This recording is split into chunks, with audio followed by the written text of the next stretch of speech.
Hello viewers, কেমন আছেন? হালদার বোমা হেসেল ব্লগে আপনাদের সবাইকে স্বাগত।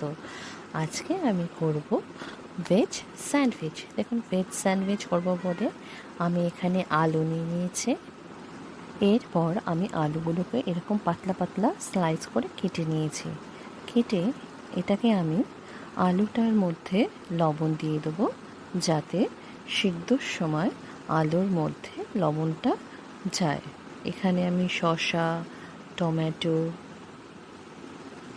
কেটে নিয়েছি স্লাইস করে, আর দেখুন সিদ্ধ করা আলু আর পেঁয়াজ, এগুলোকে আমি গোল গোল করে কেটে নিয়েছি। আর লাগবে টমেটো সস, গ্রেটেড চিজ।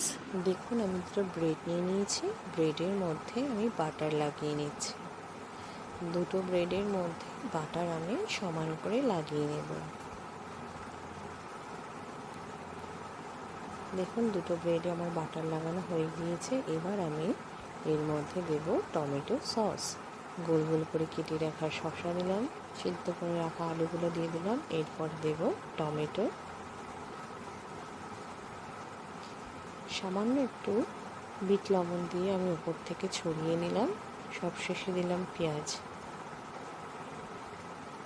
দিয়ে আমি এর উপর দিয়ে কিছুটা গ্রেটেড চিজ, এর উপর দিয়ে গ্রেট করে রাখা চিজটা দিয়ে দিলাম।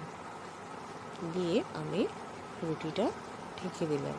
দেখুন, আমি এখানে একটা ওভেন স্যান্ডউইচ মেকার নিয়ে নিয়েছি, যেটা ওভেনে করা যায়।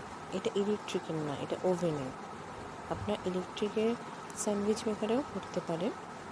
এবার এটা আমি আটকে দিলাম। আটকে আমি এটা ওভেনে শিখে গরম করে নিয়ে আসবো। দেখুন, স্যান্ডউইচ আমার রেডি। আপনারা প্রত্যেকে বাড়িতে বানাবেন, বানিয়ে খেয়ে বলবেন কেমন হয়েছে, এবং ভালো লাগলে চ্যানেলটাকে লাইক এবং সাবস্ক্রাইব করবেন। এবং যারা ভালোবেসে আমার ভিডিওটা দেখছেন, লাইক করছেন, শেয়ার করছেন, তাদের অসংখ্য ধন্যবাদ।